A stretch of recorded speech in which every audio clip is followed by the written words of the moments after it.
Meniscus tier जब होता है ना बेटा, तो दो प्रॉब्लम्स होती है। पहली प्रॉब्लम तो ये टियर हो गया, ठीक है। अब इसमें कौन सा ग्रेड का टियर हो वो इम्पोर्टेंट है।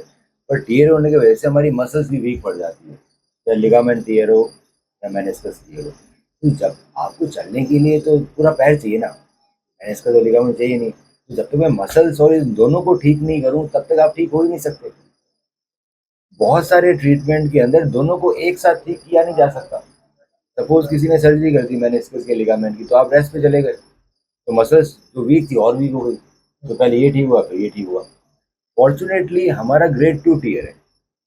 अब आपकी इधर भी ग्रेड टू लिखा हुआ है, और मैंने आपकी फ्रेम से देखी तो ग्रेड टू टियर। अब ग्रेड टू टियर मुझे आर्थ्रोस्कोपी में दिखाई नहीं देता।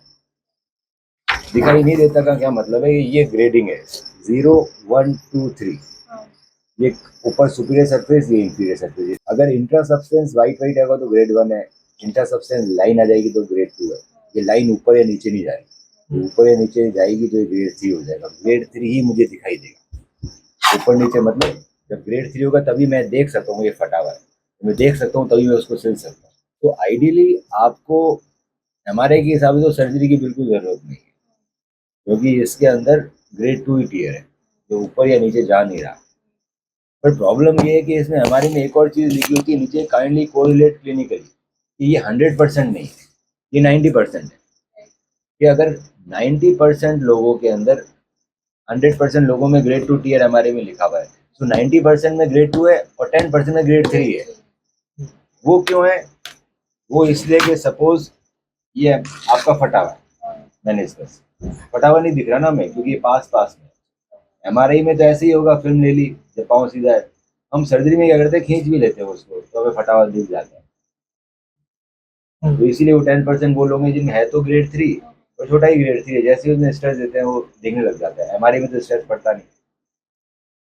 अब अगर कोई मेरे पास पेशेंट आता है पहली बार, जिसने पहले कोई ट्रीटमेंट ना लिया हो, तो हम ग्रेड 2 के अंदर फिर हम ग्रोथ फैक्टर देते हैं, हम स्टेरॉइड नहीं देते। स्टेरॉइड तो हीलिंग कराता नहीं, पूरी दुनिया जानती है। हीलिंग के लिए आपको ब्लड ही चाहिए। ब्लड में हमारे प्लेटलेट्स, प्लाज्मा, ग्रोथ फैक्टर होते हैं जो हमारी स्किन में सबको हील करते हैं। चोट लगते ब्लड जमता हुआ हील जाता है। हीलिंग अपना मेनिस्कस में होगी।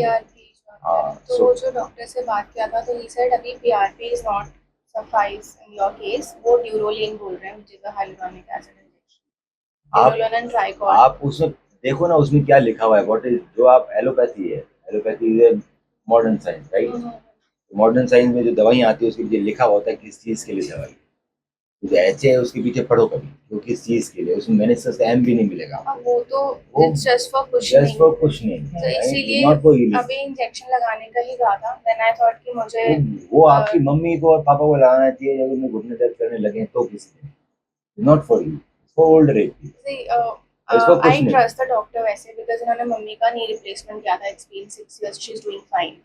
बट अभी क्या है कि आई आपकी थिंक बात बिल्कुल एट ठीक नाइन है। मंथ्स हो गए, तो I am also worried because someone is saying कि आप सर्जरी करा लो, कोई कह नहीं रहा है नहीं, कुछ करवा लो। व्हाट आई एम तो सेइंग, आई, मैं दैट्स आपको हाँ। समझा रहा हूँ कि हम किस तरह से इसको ठीक करेंगे हाँ प्रोसेस जी, को। हाँ जी।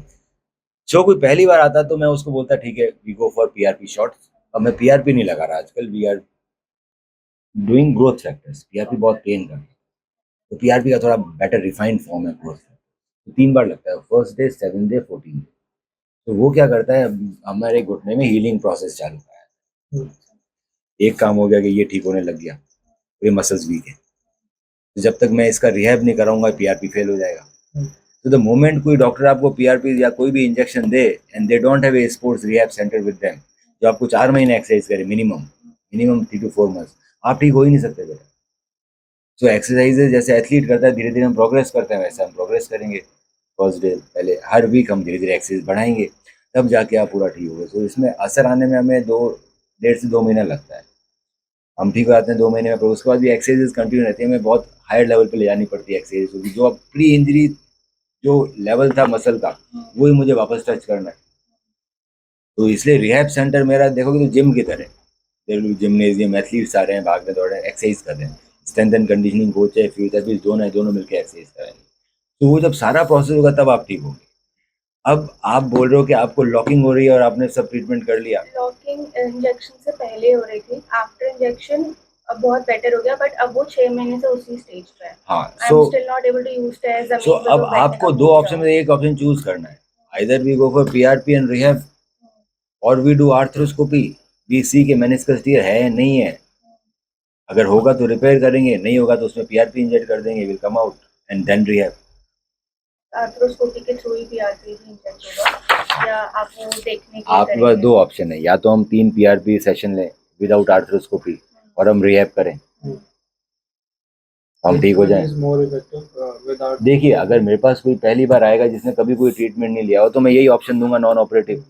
पर आप ऑलरेडी परेशान होकर आए हो, आप कुछ ना कुछ तो कर ही लिया है, तो आप में वापस नॉन ऑपरेटिव ट्राई करना, फिर बोलूँ मैं भाई 6 महीने बाद ऑपरेशन करना है, तो आप ही को डिसाइड करना है, so that I don't lose faith in you and you don't lose faith in me. तो ये चीज़ मैं रोज़ ठीक करता हूँ, बट दिस इज जर्नी। हम नॉन ऑपरेटिव कर सकते हैं, मैं नॉन ऑपरेटिव का दो प्रॉब्लम है। प्रॉब्लम ये है कि इंश्योरेंस में कवर नहीं होता, तो everything is in your pocket, PRP के एक्सपेंसेस भी और रिहैब के एक्सपेंसेस भी। Operation is covered in insurance, तो वो भी कवर हो जाएगा और रिहैब भी आप रिएम्बर्स कर सकते हो। दूसरा, arthroscopy operation is not risky.